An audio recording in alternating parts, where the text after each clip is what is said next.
इंद्रधनुषपुर नाम के एक छोटे से गांव में एक 8 साल की लड़की मीरा रहती थी। मीरा को सफाई करना और दूसरों की सहायता करना बहुत पसंद था।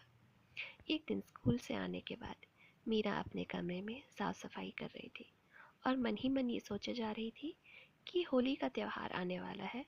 वो इस बार होली में ऐसा क्या करे जिससे वो दूसरों की सहायता कर सके और स्वयं भी प्रसन्न हो सके कि उसने किसी की सहायता की है। वो ऐसा सोचे जा रही थी और अपने घर में झाड़ू लगाए जा रही थी। झाड़ू लगाने के बाद वो अपने बगीचे में आती है और देखती है कि उसकी दादी कहीं जा रही हैं और हाथ में एक बड़ा सा पर्स लेके जा रही है। ये दादी इतना बड़ा पर्स लेके कहाँ जा रही हैं, ऐसा सोचती है और दादी को आवाज़ देती है। दादी को आवाज़ दे के वो उनके पास जाने लगती है और उनसे पूछती है, आप कहीं जा रही हैं दादी? और ये आपके हाथ में क्या है दादी? दादी कहती है, हाँ बेटी, मैं अपनी सहेली से मिलने उसके घर जा रही हूँ।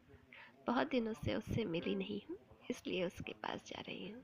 और इस पर्स में क्या है? ये तुम खुद ही क्यों नहीं देख लेती?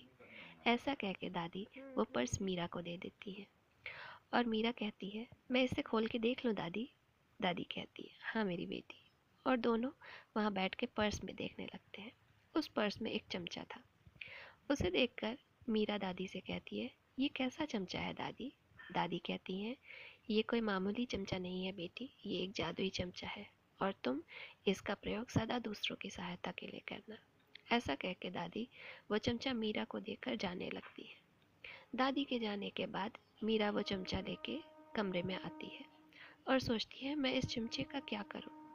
और ऐसा सोचते सोचते उसके मन में एक चिड़िया का विचार आता है और जैसे ही वो चिड़िया के बारे में सोचती है, उस कमरे में एक चिड़िया आ जाती है। उसे देखकर मीरा खुश हो जाती है और खुश होने के बाद उसके मन में चलता है, ये तो एक चिड़िया है, क्या मैं एक चिड़िया और बुलाऊं?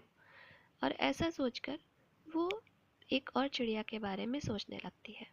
और जैसा ही मीरा सोचती है उस चिड़िया के बारे में, एक और चिड़िया कमरे में आ जाती है। अब मीरा को विश्वास हो गया था कि ये एक जादुई चमचा है।